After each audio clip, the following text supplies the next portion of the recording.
Genijaus vyro kryptis, savaitgalio pokalbiai su Darium Slavinsku ir šios dienos mano pašnekovas Kęstutis Kaupas. Sveikas, Kęstai. Sveikas, Dariu. Va, ir Kęstutis labai turi savo tokią įdomią istoriją, savo praeitą kelią ir toks kaip prašymas pasidalinti tuo keliu, pasidalinti savo atradimais tame kelyje ir galima net tokį kaip pradėti nuo anekdoto, kaip paštininkas pasibeldžia į duris, atneša laišką, atidaro žmogus ir sako, ar čia va toks ir toks gyvena. Nu sako, čia aš toks ir toks, bet argi tai gyvenimas. Ar tai galima vadinti gyvenimu? Va, ir mes dažnai ten kalbam būk savim arba atrask save. Kas tau yra tas savęs atradimas arba kaip tu atradai save? Nes, kaip suprantu, dabar tu jautiesi savo rogėse, savo kelyje, jautiesi atradęs save ir galbūt koks tas kelias buvo, kaip tu atradai save? Na, tai yra gan plati tema ir aš manau iš tikrųjų, kad kiekvieną dieną aš vis atrandu vis naujų ir naujų dalykų savyje, nes gyvenimas jisai moko mūsų kiekvieną dieną vis naujų ir naujų dalykų, tad mokytis galima visą laiką. Svarbiausia, kad tau būtų įdomus tas dalykas, kurio tu mokais. Ir kai pradedi gyventi būtent tokį gyvenimo tipą, kai man viskas yra įdomu, tada gyvenimas tampa viena iš gražiausių švenčių, kuri tęsiasi ir tęsiasi ir tęsiasi. Ir paskui tą visą patirtį galima naudoti skirtingose dalykuose, nesvarbu, ar tai būtų verslas, ar tiesiog sprendimų kažkoks ieškojimas komplikuotose situacijose. Kai atsiranda fantazija ir lankstumas, tai vyksta visur, tai įsireiškia ir muzikoje, ir šokyje, ir maisto gaminime, ir bendravime, ir atsirinkime to, kur tu savo laiką atiduodi gyvenime. Nes iš tikrųjų mes už viską sumokame. Gal pagrindinis dalykas, ko mes mokame, yra mūsų laikas. Kai žmogus gimsta ir jisai vieną dieną vis tiek jisai numirs, apie ką žmonės stengiasi labiau negalvoti, o mirtis tai man yra vienas iš didžiausių patarėjų. Jis man pasako, gal negaišk tam dalykui. Negaišk. Neapsimoka tiesiog. Memento mori. Memento mori tai yra memento mori, bet kai žiūri į statistikas, kaip žmonės numiršta skirtingose situacijose ir tai ne tik tais, kad kažkokios tai lygos, bet tiesiog avarijos arba kitokie dalykai, verveklis gali ant galvos užkrist. Ir kiekviena diena gali būti tavo paskutinė diena, todėl tikrai neapsimoko jos švaistyti dalykams, kurie nėra tavo širdies plakimas.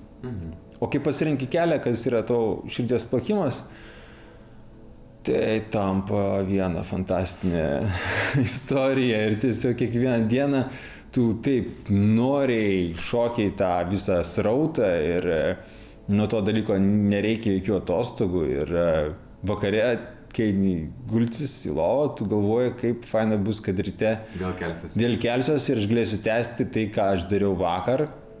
Ir tiesiog pats gyvenimas tampa pas iš savęs vieną didžiulę pasaką. O tas visas savęs atradimas. O nuo ko prasidėjo? Kaip tu negimėjai iš karto, žinai, aš to noriu, kaip ir visi mes ėjom į mokyklą, nes reikia, ten kažkur toliau reikia, kažkokia programa, kur ten reikia judėti ir ką reikia daryti. Iš dalies, kai aš tave prisimenu, tai aš netgi vaikystėje buvau toks biškelį išsišokėlis, galima sakyti. Aš atsimenu, 11 metų būdamas parnešiau mamai knygutę Brego berods, Badavimo stebuklas. Mano mama buvo visiškam šokė. Kaip čia dabar mano vaikas nuspręs nevalgyti mėsos, kai mėsa yra vienas iš pagrindinių patikalų. Ir aš atsimenu, man buvo prikepta visokių kotletų ir man liepė jos valgyti. Ir aš sėdėjau ir verkiau ir sakiau, kad aš nevalgysiu to dalyko. Maža to, kad pas mane draugai buvo viskie vaišnai, tai aš dar ir Naujojo testamentų mojavaus ir mama sakydavo man, kad koks tu nepaklusnus vaikas, juk parašyta, kad gerb savo tėvą ir mamą, ko taip, bet to pačiu parašyta, kad vaikai sukils prieš tėvus. Ir jeigu tėvai elgiasi neteisingai, vaikai turi teisę pasakyti, kad man nepatinka, kas vyksta. Ir galbūt dėl tokios savo revoliucinės dvasios 15 metų išėjau pradėti gyventi savo gyvenimą. Ir šitoje gyvenimo mokykloje teko patirti skirtingų tokių, kaip aš vadinu, turbulencijų arba klajonių po tamsos slėnius. Tai yra ir periodas depresijoje, tai yra periodas ir vartojant narkotikus, yra tikrai nemažai netekčių, tikrų draugų ir visa tai davė kažkokius tai dalykus, kuriuos aš išmokau ir dabar iš to turiu kaip atspirties tašką, kad keisti savo požiūrius arba taip vadinamus prioritetus. Okay. Bet o kas buvo tas kažkoks ar lūžio taškas, ar tas kertinis akmuo, kur, jeigu sakai, buvo duobės ir tie momentai, kurie, nevežė, gyvenimas nedžiugino, kaip suprantu. Ir kas buvo tas, kas paskatino tave, kaip čia, wake up, atsibusti, ką aš čia veikiu, ko aš čia noriu? Aš nemanau, kad tai buvo kažkoks vienas didelis boom. Tai buvo žingsnis po žingsnio. Kiekvieną dieną, kiekvieną situaciją mane mokindavo vis naujų dalykų. Taip, pavyzdžiui, kaip narkotikai mane išmokino tai, kad mumise yra ta ramybė, kurios mes pasiekėme su narkotikų pagalba.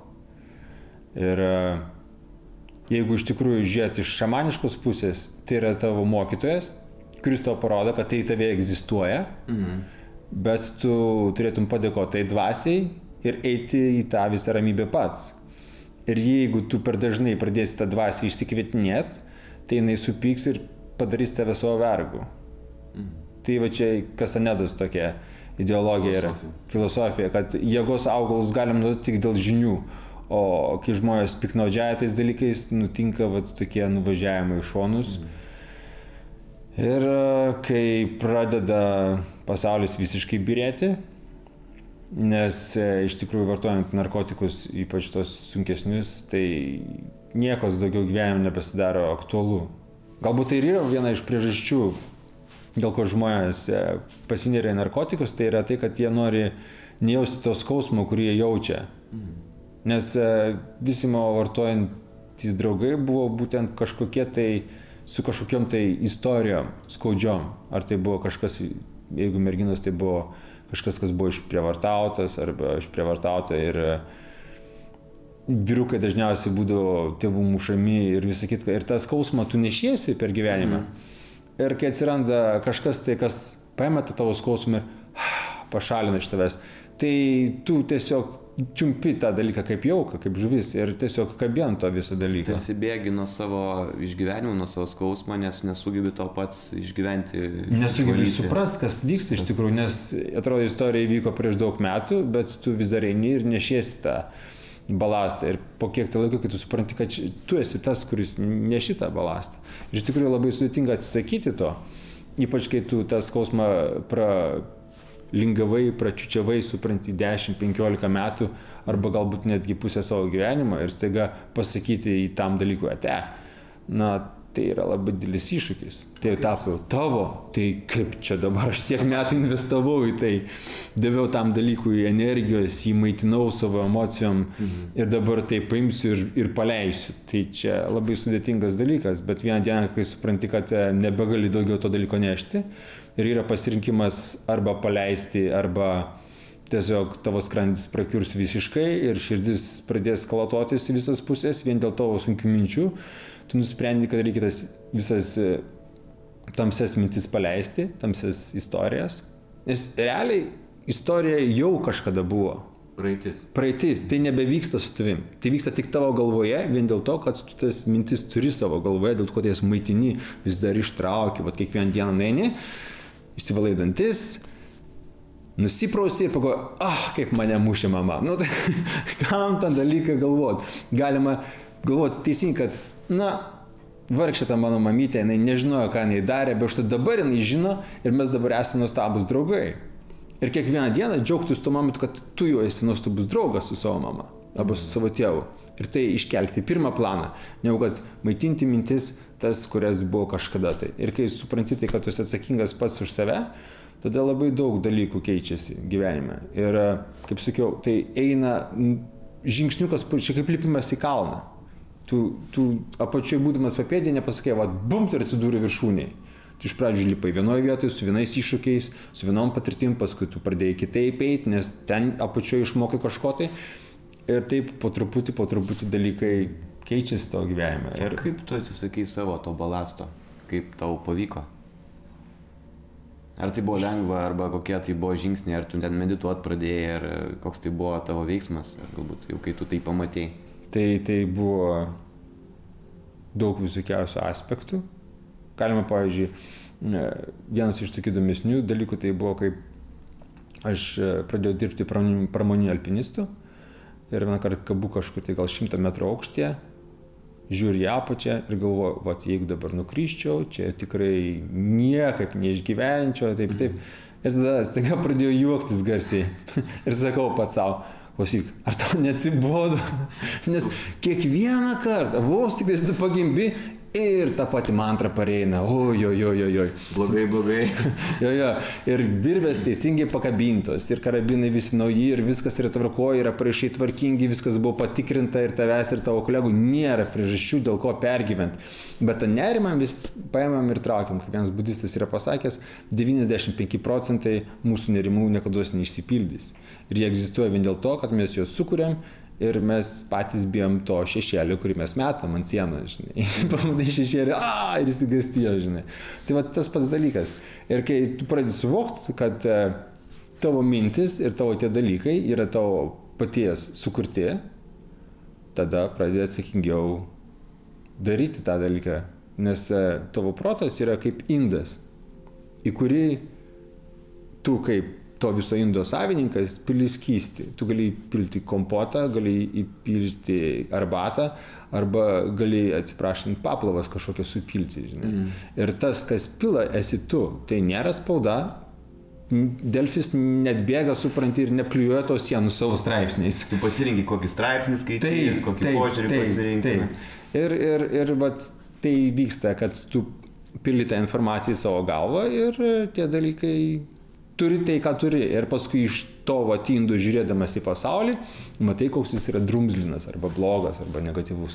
O iš tikrųjų gėrio ženklų yra pilna aplinkui, jeigu tik tais pradėjai ieškoti. Jeigu pradėjai žiūrėti, ką tu dar gali įpilti tą savo galvą, tai tenais tiek daug gėrio galima rasti aplinkui, kad nuostabu. Aš vieną kartą vakarėjau Vilniuje, buvo vasara. Ir tiesiog žygiuoju tarp kiemų ir staiga praeinu pro automobilį, kur pagyvenęs vyras, atsidaręs bagažinę, krauna obuolius į pintines. Ir aš tiesiog einu pro šalį ir žodžiu tą obuolių kvapą ore, taip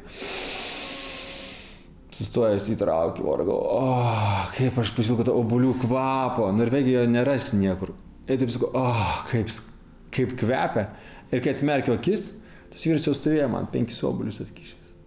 Aš tik užsimerkiau, sakau, kaip nekvepia ir čia. Aš net nespėjau nepaprašyti, aš net negalvojau prašyti, nes galvoju, ką čia dabar ateis pritiesi žmogus prašyti, žinai.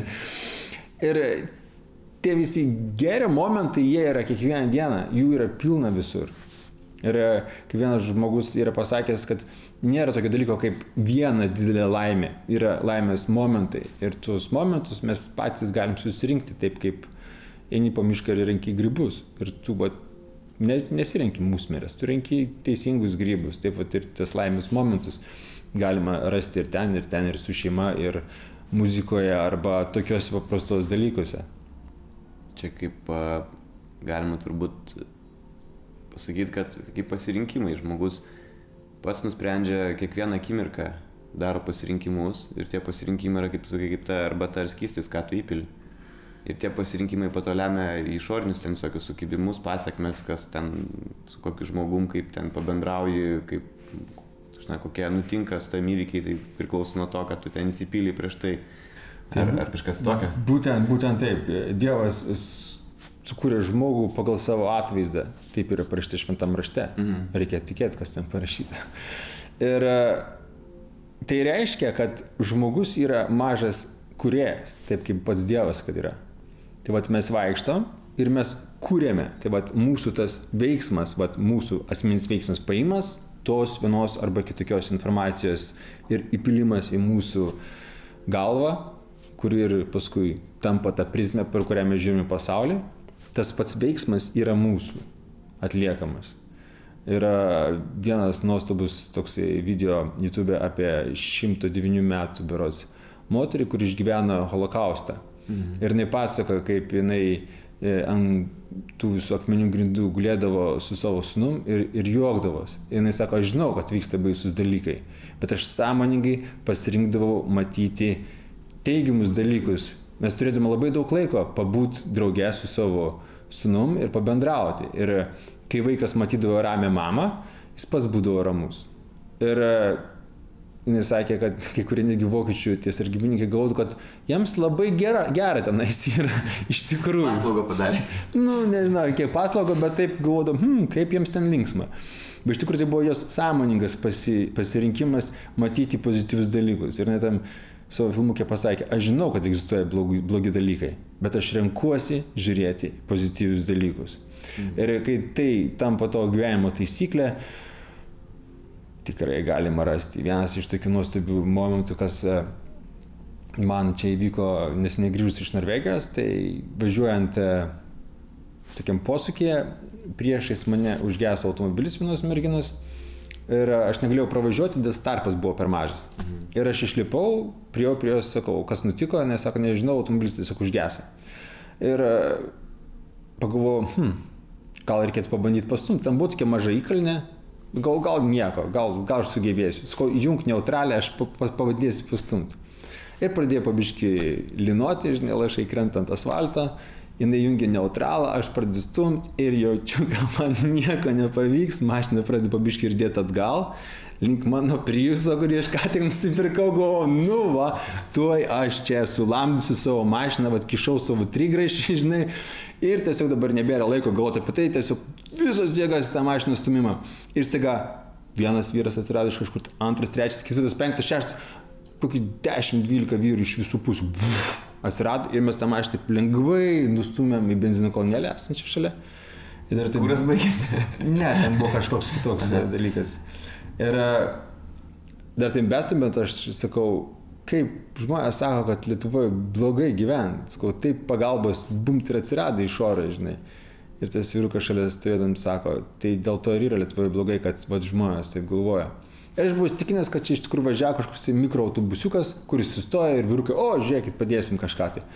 Bet kai mes nustumėm automobilį, aš pasižiūrėjau, kur nueina, visi tie žmonės buvo iš skirtingų automobilių. Tai buvo 10 skirtingų vyrų, kurie pamatė, galiu padėti.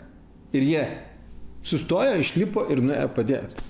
Bet galimas dalykas, kad tu ir buvai tas pirmas, kuris tą sukūrė situaciją, kad tu padedi, tu ir tada ir kiti prisijungia. Jeigu tu ten būtum, žinai, kaip nors ten sėdėjęs mašinoje, gal ir kiti būtų sėdėję, žinai, kad tu užkūrė tą situaciją, užpradėjai. Bet esmė tame, kad kiekvienas iš mūsų gali būti būtent toks prometėjas, kuris tą kibirkštį žengs. Mes visi labai gerai žinom, kas yra gerai, kas mums patinka ir kas mums nepatinka. Ir mes visą laiką žinom, kaip yra malonu, kai tau kažkas tai padeda. Ir tas žingsnio žengimas į priekį, tai čia yra kiekvieno žmogaus. Tai ir yra pasaulio keitimas. Tu fiziškai prisidedi prie pasaulio keitimo. Bet man tas momentas buvo iš tikrųjų labai toksai mistinis. Kiek daug gerų žmonių aplinkui yra, kurie vaikšto taip tyliai ir ieško progos, kaip kažką padaryti gerą. Ir jeigu duoti kažkokius tai konkrečias nuorodas, koordinatės, tai galima labai labai daug gero dalyko padaryti. Ir ačiū Dievui, ir Lietuvoje tokių žmonių kaip Ignas Bakėjus arba kiti muzikantai, kurie įkvėpinėja kitus žmonės, vyrus, stotis, būti vyrais, o ne sakyti, kad kažkas kitas čia nusprendžia, kaip aš savo gyvenimą, Visi kalti.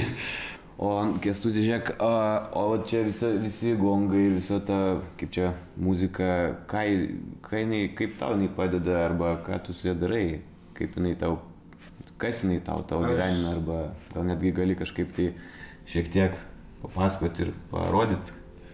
Tai mielai parodysiu, bet žodžiais tariant, tai yra vidinės kelionės, aš darau tokias. kas yra savotiška meditacijos forma. Savo, ne? Pradžioj. Pirmiausiai. Taip, pradžioj tai savo. Nes kai pradedi groti ar pradedi dainuoti, tai visas pasaulis sustoja ir tu būtent būni tame veiksme, ką tu darai. Čia galbūt ir yra tas turinys, kurį tu įpili į tą savo puodelį, turiuomenį. Taip. Tai yra savotiškas tas tylos ir vibracijos švelnios turinys, ką aš ir pilu. Ir mano muzika, kurią aš groju, yra visiškai 100% improvizacinė. Tai reiškia, aš niekados nežinau, ką aš grosiu. Aš tiesiog pradedu groti ir matau instrumentus kaip prieskonius, kuriuos virėjas beria į savo puodą. Ir kadangi aš esu daug mažai žaidęs su visais instrumentais atitinkamus laiko tarpus, tai aš daug maž žinau, koks instrumentas daro kotrą garsą ir va, tuo metu atrodo, kad tas garsas būtų labai gražiai ir į temą. Ir tai būtų kaip istorijos pasakojimas. Kaip, pavyzdžiui, gongai duoda tokį gilumo ir išskraidinimo garsą. Būgnas labai mistiškai skamba, todėl kad Lietuvoje labai populiarus instrumentas anksčiau buvęs ir žmonės išgirdę būgną, jie jaučia gan gilius išgyvenimus. Ir indėnų fleitos ir yra kitos ten instrumentai, kurie paprastai žmonės prie jos praeina, net neįsivaizduodami, kad tai gali būti kaip instrumentas. Tai o, Kęstai, gal galėtum tiesiog šiek tiek ar paimprovizuoti ir parodyti tą, kaip tu muzikuoji ir, sakykime, daugiau perteikti tą būseną arba tą pats kaip savo ir tuo pačiu ir mum, kaip tai vyksta, kaip tu medituoji, pasineri į tą buvimo muzikos pasaulį. Gerai, vienas iš tokių paprastesnių instrumentų yra sensula. Tai yra biški didesnis aparatas dėl to, kad tai yra su būgneliu, kad geresnis garsas, bet galima įsigyti ir vien tik tais pačią medinę dalį. Tai yra labai nuostabus instrumentas tuom, kad labai gražų garsą skleidžia ir kiekvienas žmogus paėmęs šitą instrumentą sukuria momentaliai savo asmeninį melodiją. Tuom jis yra labai mistiškas, kiek žmonių, tiek skirtingų melodijų. Ir kuruoti jom yra labai paprasta, tiesiog eksperimentuoji.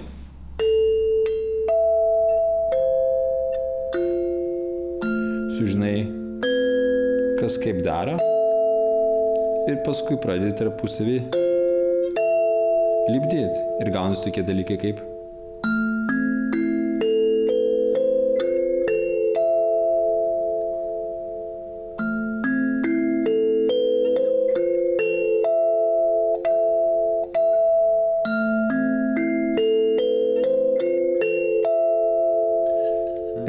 taip toliau. Bet kai pradedi tą visą kombinaciją daryti, atrodo nieko kito svarbesnio visam pasauliu nebėra, kaip tik tais. O kaip taip, o šitaip, o šitaip.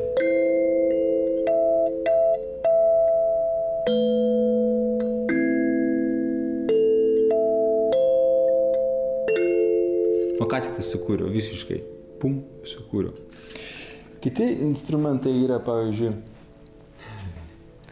sakykime, dviguba Amerikos indėnų fleita.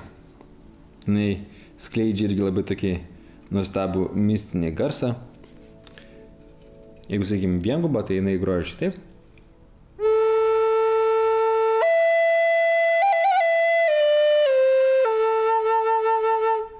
Tada paimi abidvi.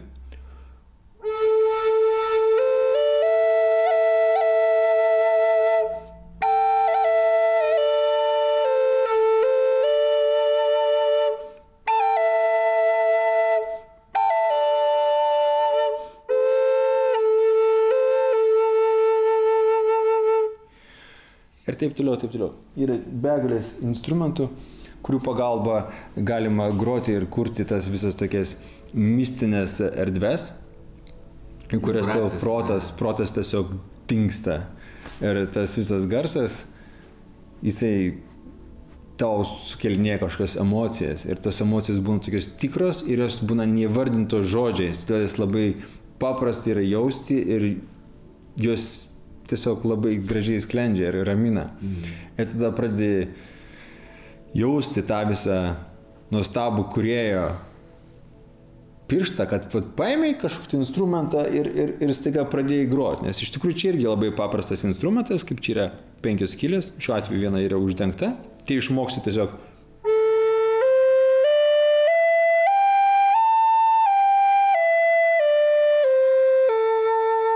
O paskui pradedi žaisti.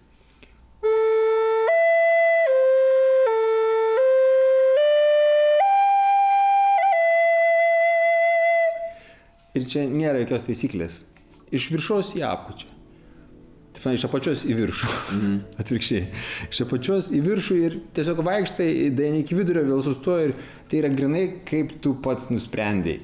Žodžiu, įtraukia ir tu ten užsimiršti, būni čia ir dabar. Pats geriausias antidepresantas. Yra žmonės, kurie gali medituotis, atsisėsti ir sėdėti tyloj. Yra žmonės, kuriems negali. Instrumentai ypač tokie, kuriuose...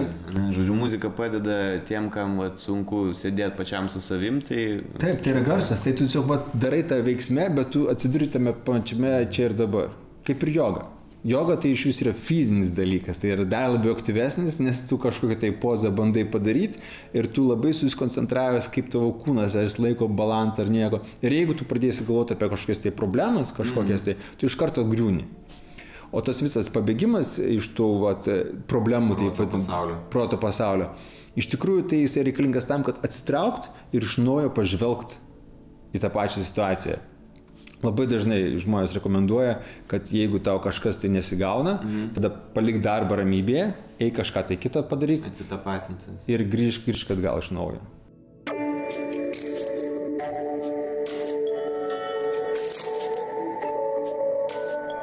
O tai yra gongas, vienas iš seniausių pasaulio instrumentų, kuris visiškai skleidžia kosminį garsą ir vibracijas.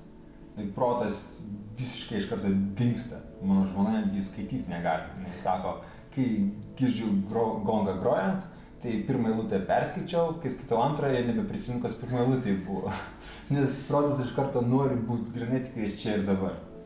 Ir skamba jis labai mistiškai.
Didžirdu yra ypatingas tom, kad jam groti reikalinga tokia cirkuliacija. Tai tu įkvėpi ir puti vienu ir tuo pačiu metu. Tas dalykas medikai, kurie tvirtina, kad gelbėja nuo apnėjos, o šiaip tai reikalauja gan tokio didelio dėmesio. Todėl, kai groji su didžirdu, irgi tai yra savotiška meditacijos forma, nes tiesiog apie nieką kitką daugiau ir negalvoji, tik kaip tavo oras cirkuliuoja, kad stebėti, kad per daug neiškvėpti ir taip toliau. Tai meditacijai formų ir įrankių yra tiek daug, kad...